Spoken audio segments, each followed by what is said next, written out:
Hi everyone, welcome to the second Facebook Live post under Living My Promise. My name is Anita and we have with us Mr. Amit Chandra today. So I have a couple of questions from you that I will be asking him through this conversation. If you have more questions, feel free to keep adding on to our comments and I will try to take them up. So let's get started.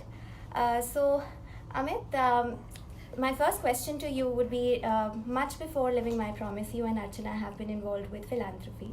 So could you explain a little bit as to how you came up to that decision?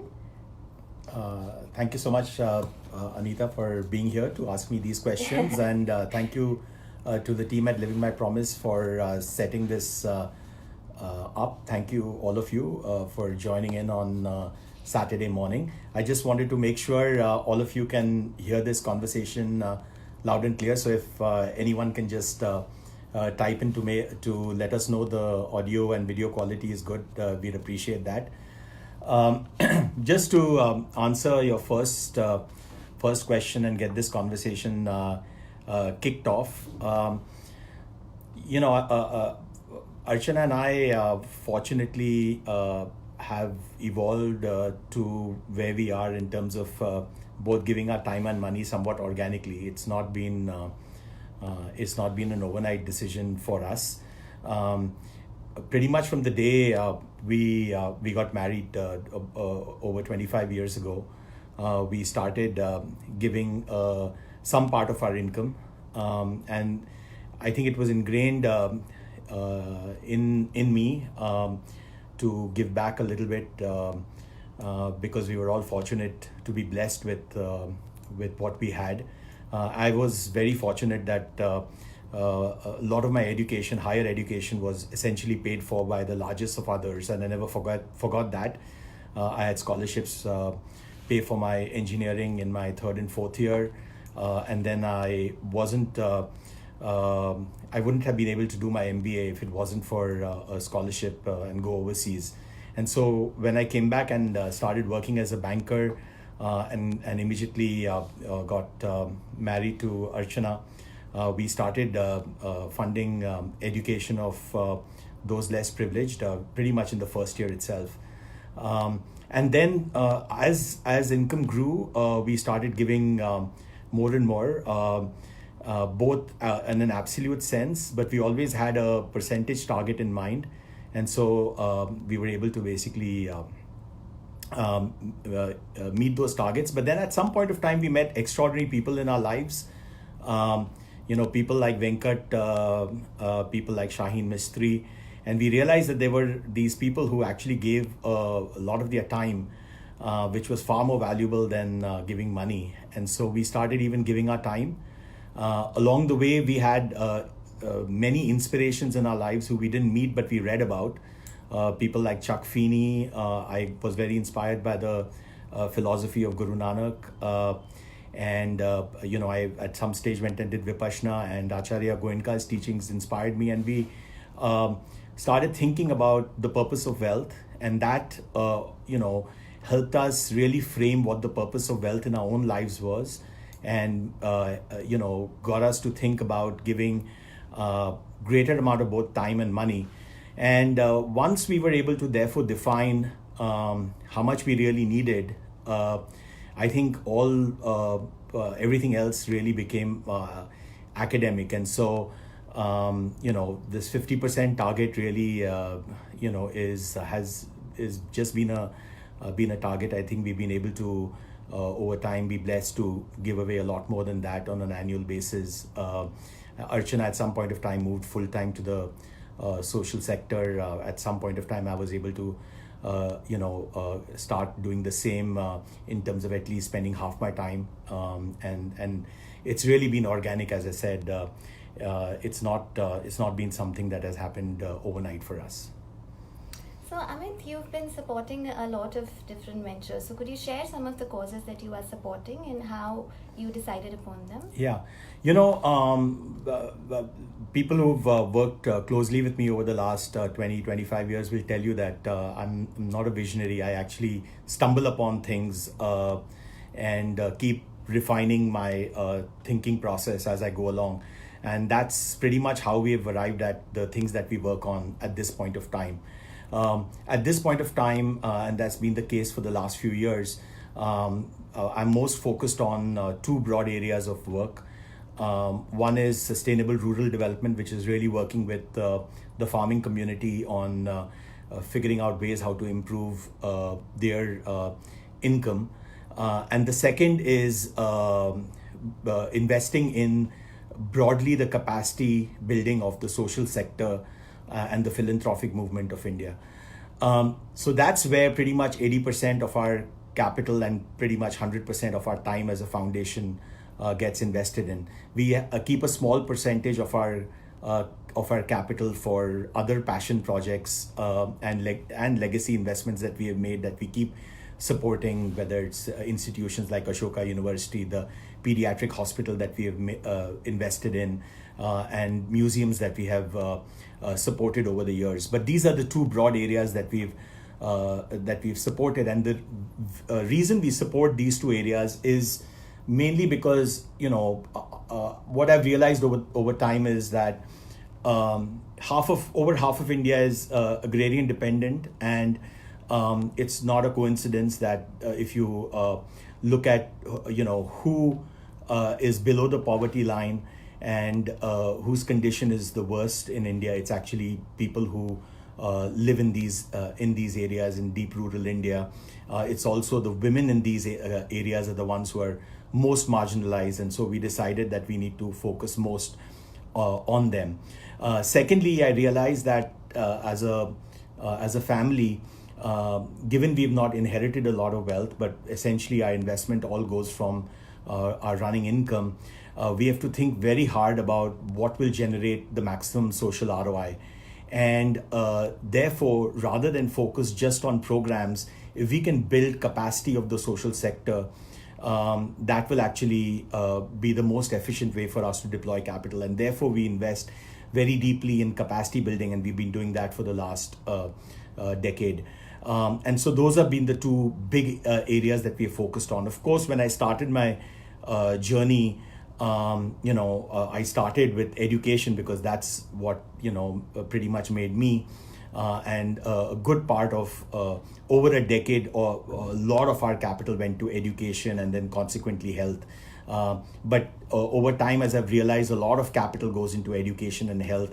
I've started focusing on things that I believe are much more underserved and which will have higher return on social capital.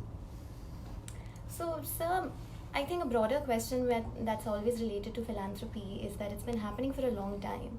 However, the landscape of social development and the issues in a country as massive as India don't seem to be getting resolved at the same rate. So do you have any thoughts on how philanthropy is contributing, or is it still struggling to make a difference? Yeah, Anita, there's a lot to be pained by. Every morning you get up, you hear stories of pain, and pain actually is a very valuable emotion. Pain has shaped a lot of my own work, and pretty much everything that I'm involved with is constructively shaped by painful experience that either I've had or someone who I like, their painful experience. So I think your articulation in your question has element of pain in it. But I think if you really look at the data, it's important for all of us to be optimists.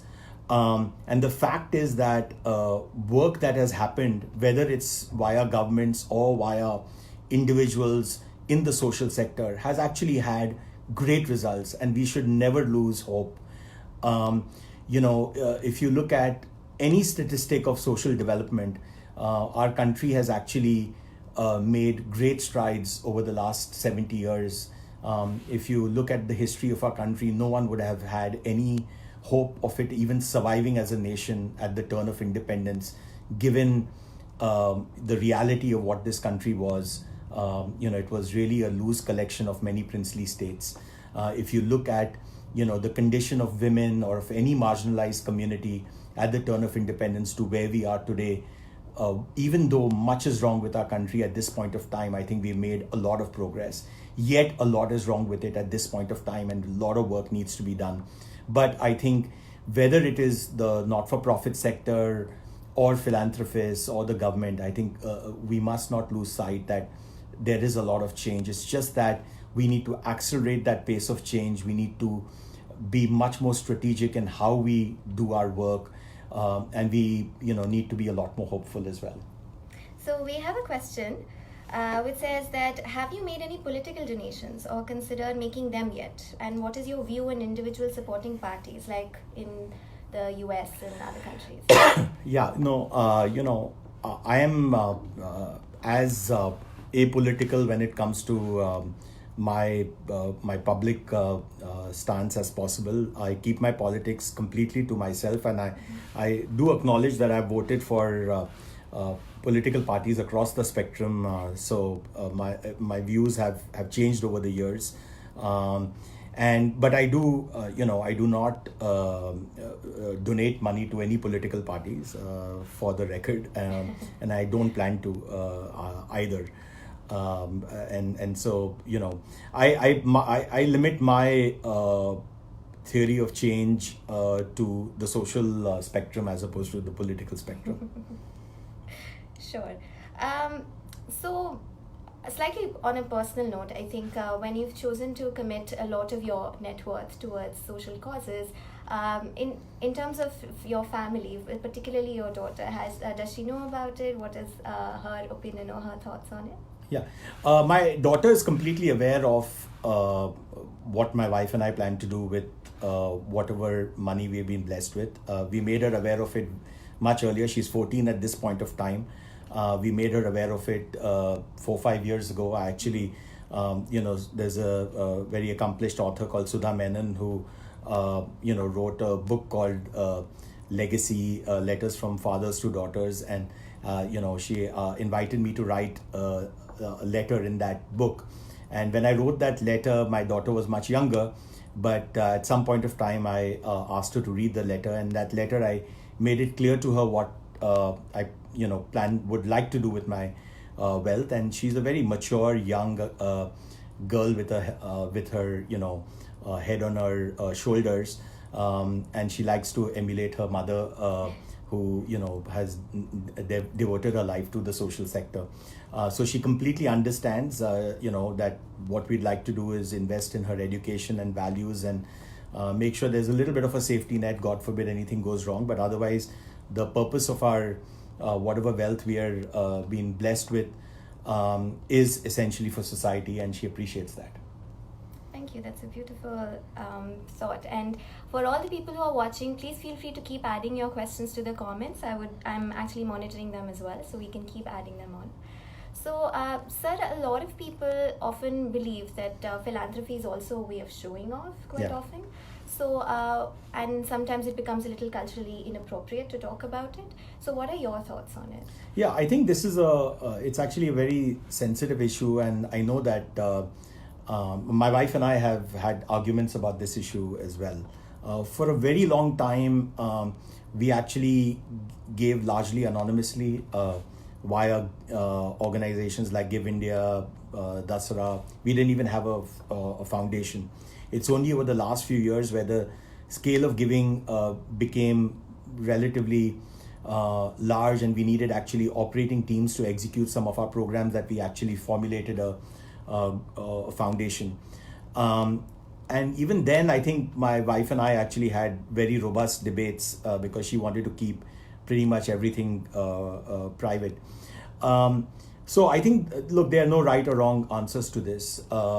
My own view is that very large part of what I do has been inspired by Chuck Feeney's philosophy. And Chuck Feeney was a man who gave 99% of his wealth away. When he gave it a lot, he gave most of it anonymously, equivalent of 56,000 crores today. He kept $5 million for himself. And then at some stage in his life, it all became public. He wrote a book about it. It inspired many people, including Bill Gates and Warren Buffett. Inspired much smaller, donors like me to do what I do. And, Bill Gates in turn has inspired over $650 billion of giving. My view is, I think, you got to be true to yourself and be clear that you're not doing it to, to boast about your giving, but you're doing it to do good. And as long as that's the spirit in which you're doing it, I think it's absolutely fine. Look, society celebrates flamboyance in every possible public way, whether it's the size of your house, the nature of the car you drive, or the jewelry you wear, or everything else. And I think if it's public as to what we are doing for the good of society, I see that's the least possible evil that we can have. Mm-hmm, mm-hmm. We have a couple of more questions. So, given that philanthropy becomes one financial resource towards one cause, but quite often we need collaborative systems to have success coming through for different causes. So, are you able to create or facilitate those collaborative systems to get more bang for your buck, if I have to say? Yeah, collaboration in my mind is actually is very important. Often I think we are completely disunited, divided rather, in how we give, and I think that is really unfortunate. Many people try to reinvent the wheel. They don't look at what has already been done and how it has been done. Mm-hmm. And often also when they attack a problem, they do not join together with others in solving that problem, I think. And what I at least Archana and I have tried to do is, when we have tried to therefore go at a problem, often we have joined together. Good examples of that in higher education, when we decided that we cared about higher education, we joined together with Ashish Dhawan, Sanjeev Bikhchandani and others to contribute towards building Ashoka, and then we joined again with another group to donate to building Kriya. Both are fantastic examples of collective philanthropy. When Archana cared a lot about making sure that there's a world-class pediatric hospital, and we joined again together with 12 families to contribute towards building SRCC Children's Hospital.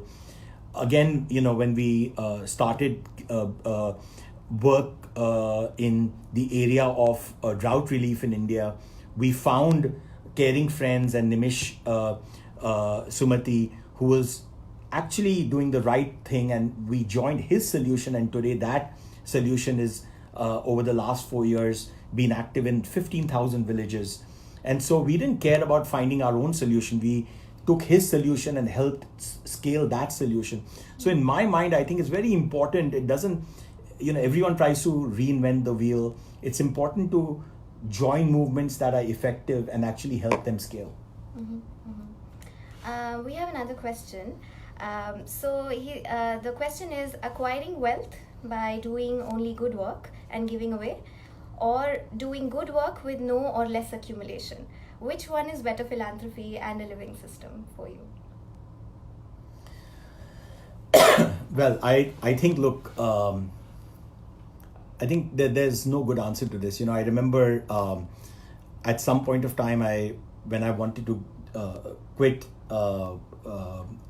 after being a banker and become a full-time, enter the social sector full-time, I spoke to my wife and told her that I think I'm ready to join the social sector full-time. And she told me, what makes you think that your money and networks won't be valuable? So she dissuaded me actually from joining the social sector full-time at that point of time. And she said, look, you should continue to remain in the corporate world and continue to serve the social sector with some of your time and play maybe a this 2/3, 1/3 kind of a model. And that's how I actually started Bain Capital in India and started generating capital to be able to contribute towards building institutions and wealth. And I would give full credit to her wisdom, because if it wasn't for that, I don't think I would have been able to contribute towards all the causes and movements that we have been able to support over the last 10 years.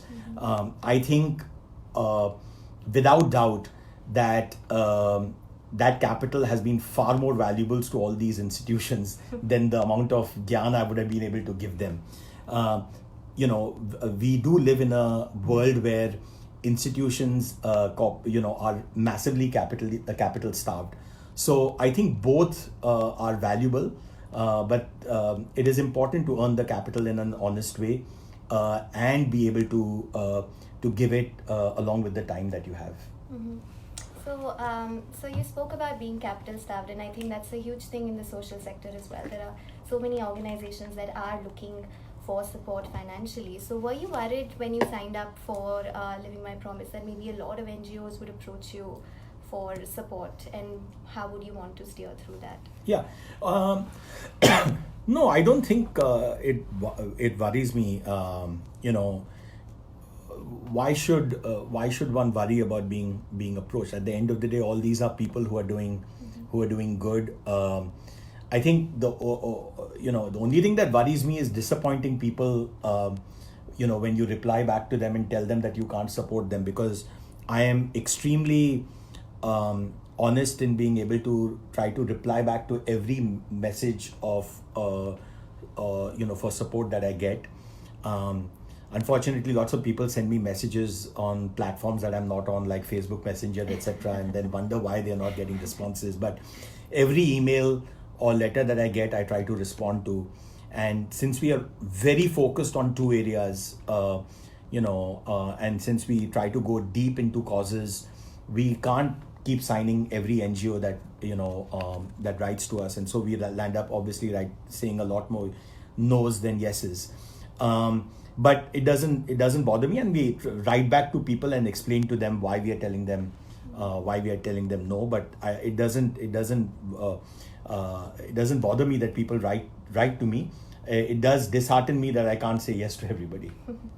So we have another question, which says that the downturn in economy is reflected in a critical downturn in corporate CSR spends, and with government spends down, as well as not just the development sector is facing a crisis, but marginalized segments that are impacted by those sectors' interventions are also impacted. So what are your thoughts on that? I think there are two parts to your question. One is, I don't think CSR spend will be down. I think CSR spend will actually be up. And the reason why CSR spend will be up is because compliance will actually go up. I was on the committee that worked with the government on CSR reform. We've just submitted a report, and the government has been very clear that they expect compliance to go up. And because of just compliance going up, I think even though corporate profitability has been under pressure, I think you will see the amount of CSR being spent actually going up. My sense is it will probably go up to some number in the close to 20,000 crore vicinity this year.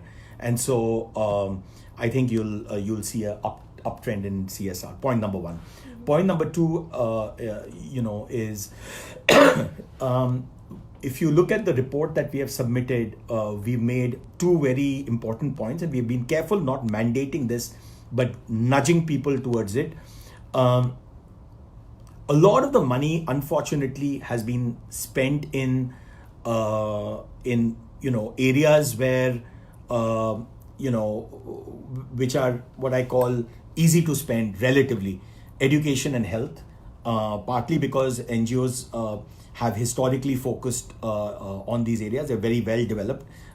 India still needs to do a lot of work in these areas, but as a consequence to that, embedded in your question is underserved areas. Mm-hmm. Areas are underserved for two reasons. One is because of cause. There are lots of causes in India: gender inequality, intellectual and mental disability, child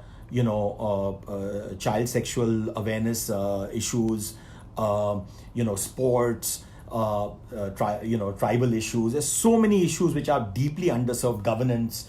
And so we have pointed out in the report that all these are massively capital starved. We've also pointed out in our report equally that if you look at the map of India and where does social inequality really exist, versus if you superimpose on that where is actually CSR spending going, there's a complete mismatch. CSR spending is essentially going in states like, Maharashtra, Karnataka, where actually corporations are often headquartered. And it's basically because CSR finds it easier to spend money in these states. If you look at states like, where social inequality really exists, or where, which are deeply underdeveloped, northeastern states, Jammu and Kashmir, Bihar, Madhya Pradesh, Orissa, these are the areas where CSR really needs to do the hard work of reaching out and actually encouraging NGOs also to reach out to deeply marginalized communities. So I think the task ahead, the road ahead for CSR is actually to both develop strategies for how to spend in underserved areas, i.e. geographies, and underserved causes, i.e. all these other areas other than education and health. So I think before CSR is a compensation for what the government might be failing to do already.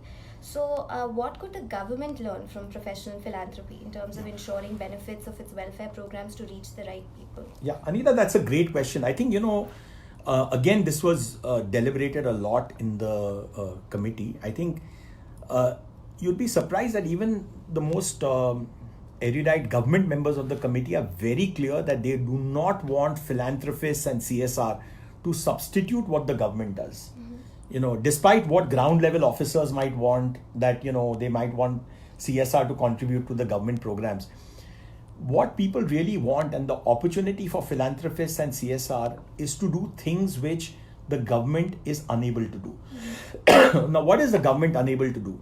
The government is unable to innovate, because it's very difficult for a big organization often to actually invest in innovation. It is very risky for the government to innovate. It's got, CVC, CBI and all of that. If things go wrong, the cost is very high. It's also very difficult when you already have large programs in place. You don't have necessarily great accountability frameworks. So it's also important, therefore, for CSR and philanthropists to help find ways to make those programs better. And I think that is an important area where CSR and philanthropy can use its might to have a multiplier effect on showing what programs are actually better and how to make them better. There's already some very, very good examples of that which are in place. And the third is actually missing gaps. When governments work, they obviously, there are lots of crevices where, which completely get missed. And so those are the missing gaps where I think they can go in and fill. Thank you, guys. There are lots of questions coming in. I'm struggling to keep track.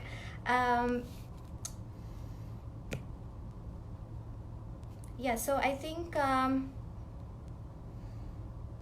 So a question says that why do you think individual philanthropy is so nascent in India? So this is slightly different.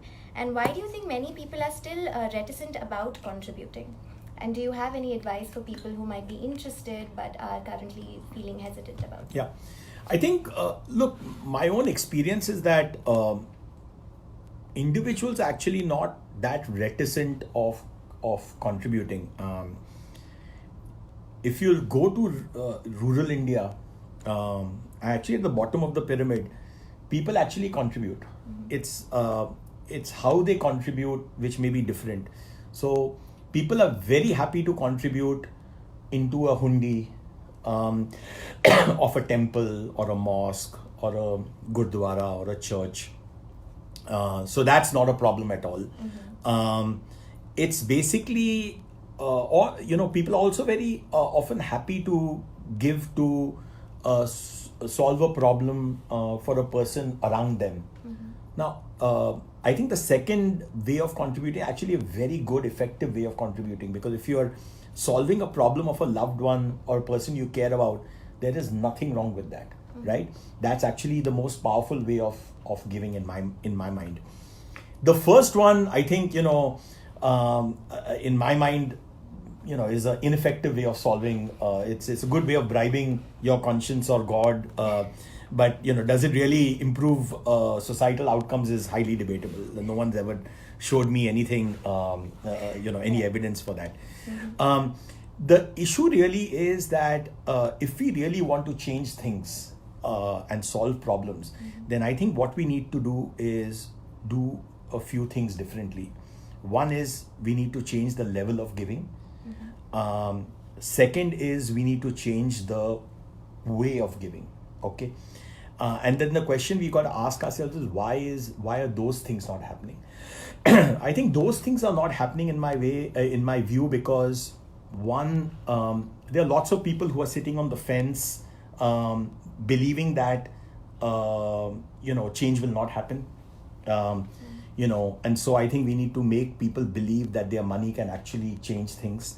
I think some of that job lies with NGOs. Okay, I think they need to convince people that their money can actually go very far. So I think society needs to be much more believing in what organizations and movements are capable of doing. If I think people would really know that they were capable of driving change, I think automatically people would, I think in my mind, come a lot more forward, and would be more generous in my mind. Some of it we've really got a lack of.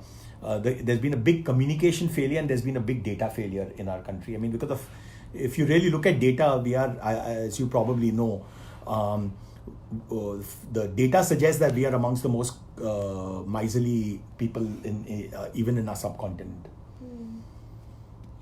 So I think, as you said, like when it's a cause that is closer to you, or you actually know the people, or it's easier to maybe perhaps build some trust and credibility. So on the behalf of, as you said, for the NGOs, what would be some advice that you give when they are seeking out support from people who could be individuals or CSRs? Yeah. No, I think,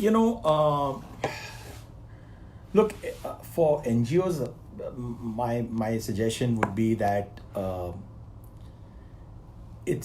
there are lots of things that NGOs need to do differently, in my view.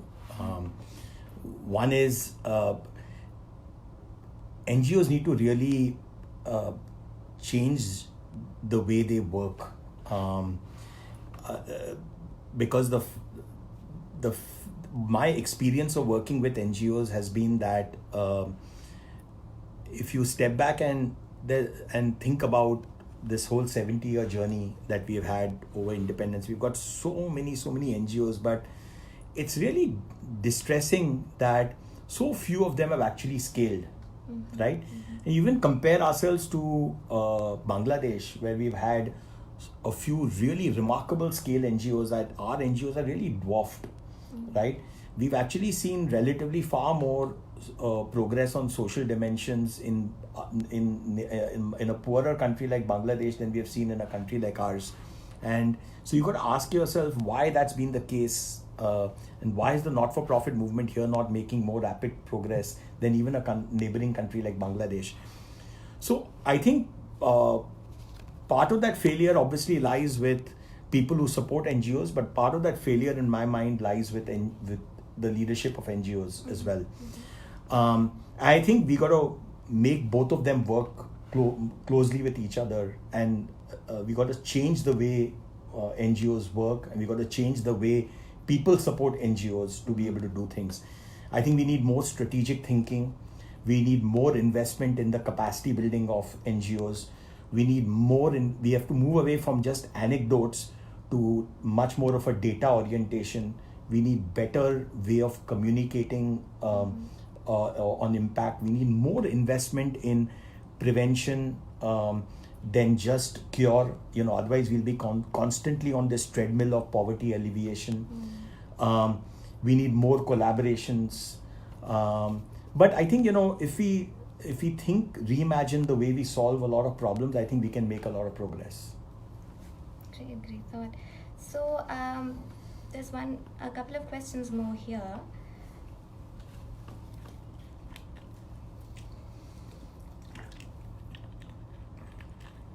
So a question says that you're emphasizing on funding capacity and building versus programmatic costs. So do you assess the efficiency in terms of capacity building funding as returns that are fairly long term? Yeah, so good question. Actually, we are in the mission and vision of our foundation when we wrote it. Ujjwal Thakkar and Venkat, I think both of them are probably on this line, were part of a pretty painful exercise that we did. We decided to embed data orientation as a part of our vision and mission, which would be very unusual.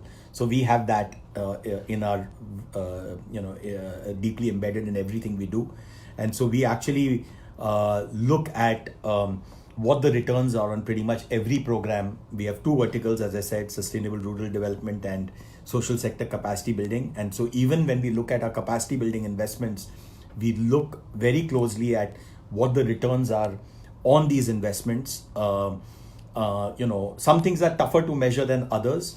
We look for proxy returns on them, but we do look at what the returns are from the investments that we make in capacity building of both organizations individually as well as institutions that we support. I can tell you without doubt, the single best investment I have made in my career, whether in the corporate world or in the social sector, has been in social sector capacity building. And it was opportunity that I was very privileged Venkat got to me more than 10 years ago to support building a movement called Dan Utsav. That time it was called Joy of Giving Week, for a very small nominal investment that he allowed me to support. It's now a festival of national giving that none of us own, everybody owns across the country. And I can't think of anything that has been more successful than that. And I think at least when I hang up my boots and I calculate the ROI of that, I don't know what the return won't fit on one page. So we have another question which moves from not just thinking about not-for-profits but also for-profits, and your views on grants for social enterprises within that bucket. Yeah. So we don't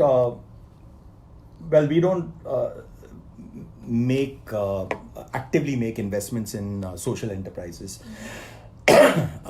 We've done one, but that's a one-off investment. So and that's again because you need to just have a discipline of what you don't do. I always tell NGOs as well that we are affiliated with that strategy is much more about what you don't do than what you do.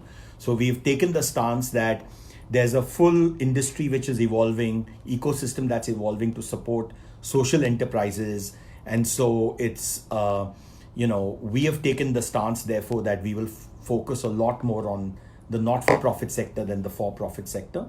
And I believe that there's great hope in India because this ecosystem is evolving to support the social enterprise sector, that there'll be a lot of very smart people to support that segment. But we have chosen to support on the not-for-profit segment. Okay, great. So we have a question that says, could you suggest a better or unique way that the larger part of our community of India will test the joy of philanthropy? Well, I think I don't know. I think each person needs to experience this for herself or himself. And I encourage people actually that the best way of doing this is to move beyond check writing. The best way of doing this is actually to go out into the field and experience something yourself. For me, the reason I think I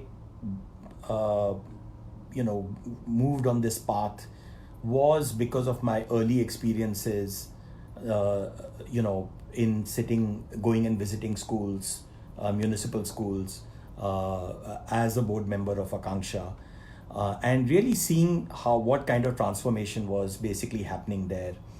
Consequently, over the years, understanding what the condition of Indian farmers was, and understanding what small investments could actually do in addressing drought alleviation. And it's only when you really understand what just little bit of what you give can do to alleviate pain and suffering of others, and that it's much more about driving your own satisfaction than actually about impacting someone else. It's you're changing yourself, then you're changing someone else, that you actually, it sustains you on that journey. And I think in my mind, that's why I tell people that even before you write checks, just go and spend some time with someone who's actually in pain or who's impacted. Once you do that, I think the journey starts. I know my wife does this as well. She always tells people that come and see our school. And most people don't want to visit a school because it deals with a very difficult cause. I know the first time when she asked me to come and visit a school, I had trepidation as well, because intellectual disability is a very difficult space. But I think unless you go and visit someone who who has some challenges, and you really understand how they are being served and how transformation is actually happening within a small, big or medium way, I think you don't really start understanding how by giving something from yourself you can actually get a lot more. Mm-hmm. So I think it's very important to go through that process. Mm-hmm. So we have a couple of questions. So one question is around whether you collaborate with the government in a joint problem solving, and if you have, what has been your experience on that? Yeah. So, for many years, I would say probably for 20 plus years, I was completely against collaborating with the government because I believed it slowed you down. I didn't want to have the hassle of working with the government. My experience started changing thanks to A.T.E Nataraj and interacting with him. Actually made me realize that if you really wanted to do impact at scale, there was no alternative to interacting with the government. So A.T.E actually changed my thinking about interfacing with the government. So I owe him a lot for that. Consequently, when I started therefore working in the area of water, I was actually emboldened to, after the first set of pilot projects, to actually take the work that Nimish Bhai of Caring Friends and I were doing to the Maharashtra government. We had worked in dozens of sites, desilting of water bodies. We took that to the Maharashtra government. Maharashtra government was very interested with the work we had done. They actually appointed a committee, and that committee's work led to a formulation of a policy, and because of which over the last 4 years we've been able to desilt 7,500 dams in over 15,000 villages. So if it wasn't for the fact that we worked with the government, we would never have been able to achieve what we achieved. Mm-hmm. So I do think that there is actually, if you really want to drive scale, change at scale, there is no substitute to working with the government. And I actually tell people, because this is the point I made earlier, I'm so clear in my mind, I'm not a visionary. For 20 years I had this myopic view of not working with the government, and if I actually had wisdom in 10 years earlier, if it wasn't for my interaction with A.T.E Nataraj, I would not have changed my mind. Mm-hmm. Mm-hmm. So I think something about the non-profit sector, as you said, is that we've not been able to achieve what we had the potential for. Also comes a little bit where a lot of NGOs are often also not considered credible enough. So when you are thinking about a new NGO or a cause that you're supporting, then how do you address that credibility issue? Yeah. No, I think in my view, this credibility issue is much more perception often than reality. Mm-hmm. And it's often a person needs to do the hard work of understanding what the issue is.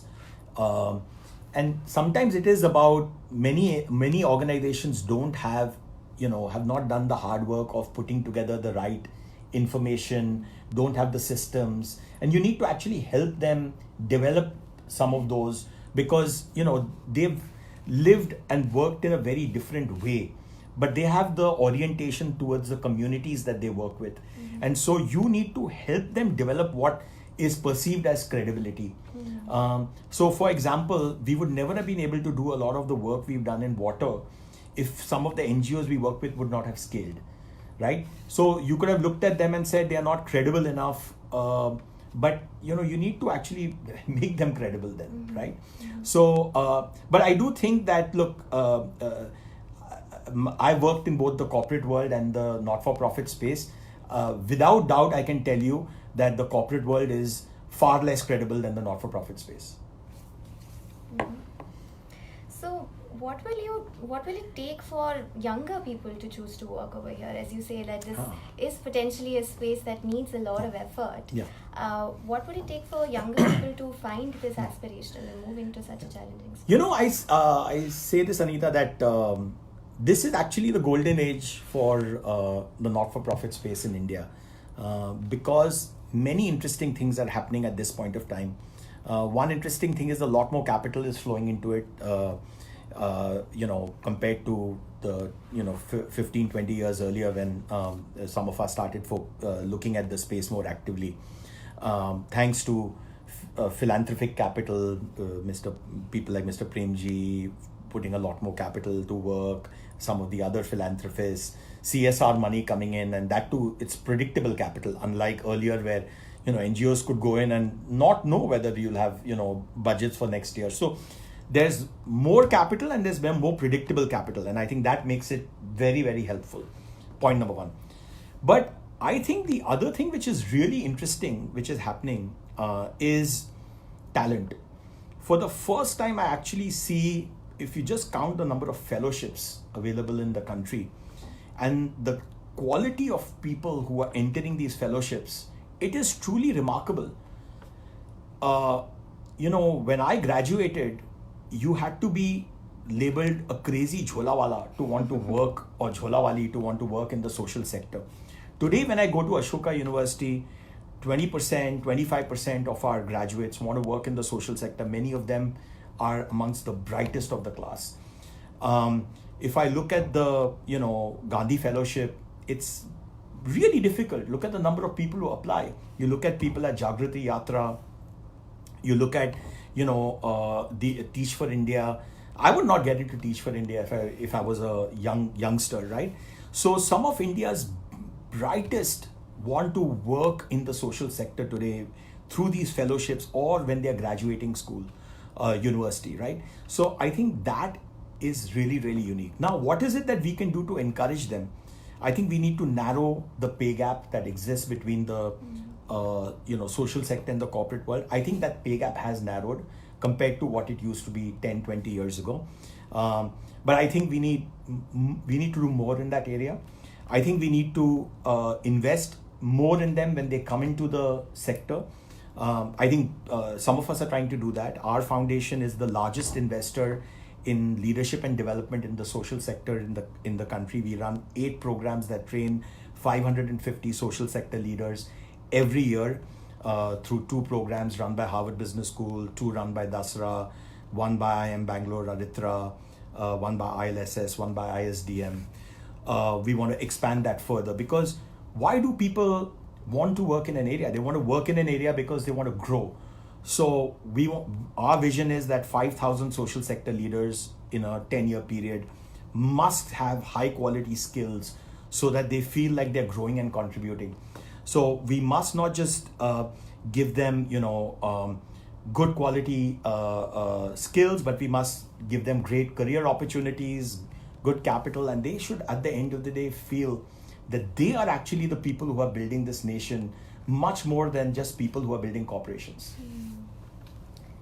So a couple of other questions have come in back to, I think, overall charity. So a question says that, have you calculated how much amount should go as charity and not as tax? And if that might create better financial stability for the country? No, I haven't done that. It's interesting. I do like the model that one of my role models, Jamshedji Tata, created, right? Which is essentially business should go about doing business in an honest way, but the returns from that business should essentially go back towards building society. So essentially, if you look at the Tata family barely owned anything of the Tata Group. Essentially, rest of it all went back to society. I believe it's great. I mean, I think people who are wealth creators should enjoy some of that wealth, and a large part of that, I think, after whatever they feel is good enough for them to enjoy, should go back towards building the nation. That's the life, at least I try to lead, and I think that's what the Tata family did. Godrej family put 25% of its wealth into a trust that's owned, that does great work. Mr. Premji is doing the same thing. I think that's a great model. It should not be mandated. I think it should be voluntary. That's what Bill Gates is doing. That's what Warren Buffett is doing. But I think overall, another question states this, that India spends about $400 billion every year in welfare schemes, whereas private philanthropy portfolio is still around $10 billion. So how do you suggest an optimal use of this money? I think that goes back to the question that I answered earlier on. I think this $10 billion needs to make the $400 billion far more efficient. It needs to increase not just its accountability, but it needs to improve the processes by which this money is spent. Look, I mean, if you just look at the school system of any city, right? Look in Mumbai. We spend, 60,000 rupees per child in the municipal school system in Mumbai, right? Any low-income private school spends, the cost is less than half. Yet a mother wants to send her child to a low-income private school than a public school, and enrollment drops 10% every year. Why, right? Why would a mother who is struggling to make two ends meet still spend money, in a low-income private school than a free public school? We have to ask ourselves the question. So, the best way we can spend our money is actually in making the public school far more efficient than actually running a free school for students. And Shanghai has got 600 data analysts and process engineers who are sitting trying to make the Shanghai Municipal Corporation schools more efficient. We have to reimagine how we basically use people to make our public systems more efficient. So do you think that this whole reinvention of the wheel is going back to that perception that you were talking about, that the government system is just slower, it's difficult to get stuff done, so let's just create a parallel intervention and that's easier? Yes, no, that's my point, that we do not need parallel interventions. We cannot, if philanthropy just works in parallel, I think we will never be able to solve problems. I think we have to work in conjunction with the government, or we need to have disruptive innovation, completely disruptive, so that we solve these problems at the root cause itself. Great. So I think we are almost at the end, so I think I'd start with probably the last question. So there might be a lot of people in our audience who are probably considering committing to Living My Promise, but not 100% sure. So what would your advice be to people like us? Yeah, look, I mean, it's a very personal decision. My own view is that you only need to sign up to these promises when you're completely ready. Promise is a big commitment you make to yourself, and you should not make it unless you're completely ready to make it.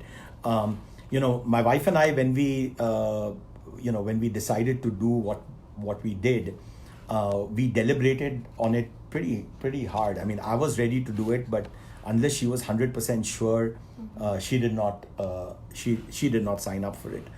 And that's not Living My Promise. That's when, well before that, when I went on to this spree of giving away most of my income. So I would suggest that do it thoughtfully. But it's actually not that difficult if you're clear about getting one thing right, which is how much do you really need to live. I think the biggest clarity that came to us was defining our needs. Once you're clear about defining your need, I think then the rest of it actually follows. I think biggest challenge all of us face as individuals is that our needs keep expanding. And if we can actually define what our needs are, even if it means some of it will expand over time, I think then the rest of it actually falls in place. So if we can get that right, then I think making these promises becomes relatively easier in life. Great. So on that thought, I think I would want to close this out. Thank you so much for sending so many questions. I hope that I tried to cover as many questions as possible. And thank you so much, Amit. It was lovely speaking to you. And Thank you. I'm sure the audience enjoyed listening to you as well. Thank you, everyone. Thanks for joining in. So thank you, guys.